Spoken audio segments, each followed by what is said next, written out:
I don't even know what to say here. What a mess!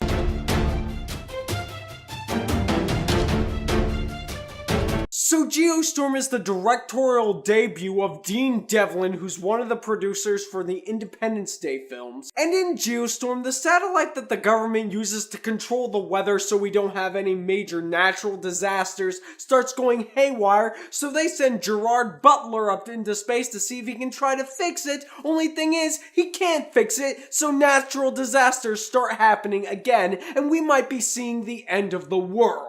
Now, if it seems like I'm angry, it's because I am. Because Dean Devlin was a producer of the Independence Day film. But instead of doing the right thing and taking notes from the first Independence Day film, it looks like he took notes from Independence Day Resurgence and managed to make a film that is much worse. Now, if I do have a positive for this movie, it is Jim Sturgess. Every scene that this guy was in, I was locked in, I cared about his character, I cared about what happened to him in the film, and throughout the entirety of this mess, he is the one likable character that you can cling to from the beginning. Now, as far as my negatives go, my biggest problem here is that it doesn't seem like Dean Devlin even tried to be a filmmaker. Funny enough, the film is also written by him, and any character besides who Jim Sturgess played is either unlikable, they're a weasel, or they're a sleazebag. There's a particular scene in this movie where the satellite up in space goes haywire and it kills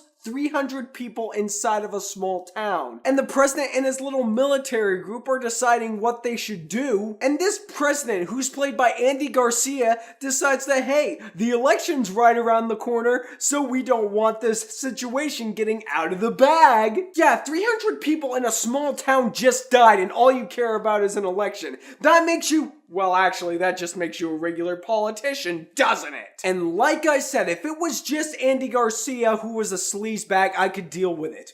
But literally, it's every single character inside of this movie. At a certain point when the disaster stuff was happening, I was just hoping the world would be broken in half. Also, how boring was this movie? What a snooze! This movie is only an hour and 49 minutes long. A half an hour into the film, I checked my watch. I swear to you, it felt like 2 hours had passed. And everything else fell so utterly flat that when the Geostorm-esque stuff started happening, and if you're going into this movie for the Geostorm destruction, don't. The Geostorm destruction makes up only a small percentage of this film's overall runtime. But here we go. My least favorite aspect about Geostorm is the fact that it steals things from other films. You know, it is one thing to pay homage and respect to brilliant films of the past,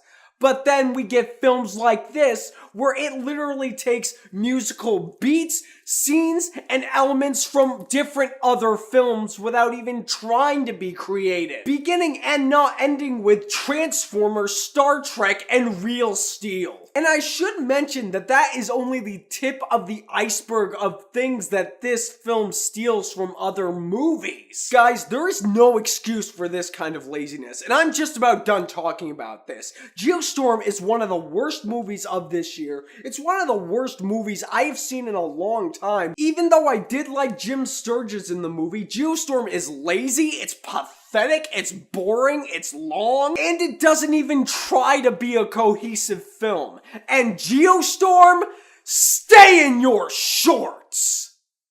I just pray that the snowman is good. I'm just hoping for that. But as always, it is what you guys say that matters. I know you're not gonna go see Geostorm this weekend, so I gotta ask you, what is your favorite disaster movie of all time? Whatever you may think, leave a comment down below telling me those thoughts. And if you like what you've seen here, and you want to see more, click right there and subscribe and become part of the fray of nerds who love cinema. You all have a fantastic day.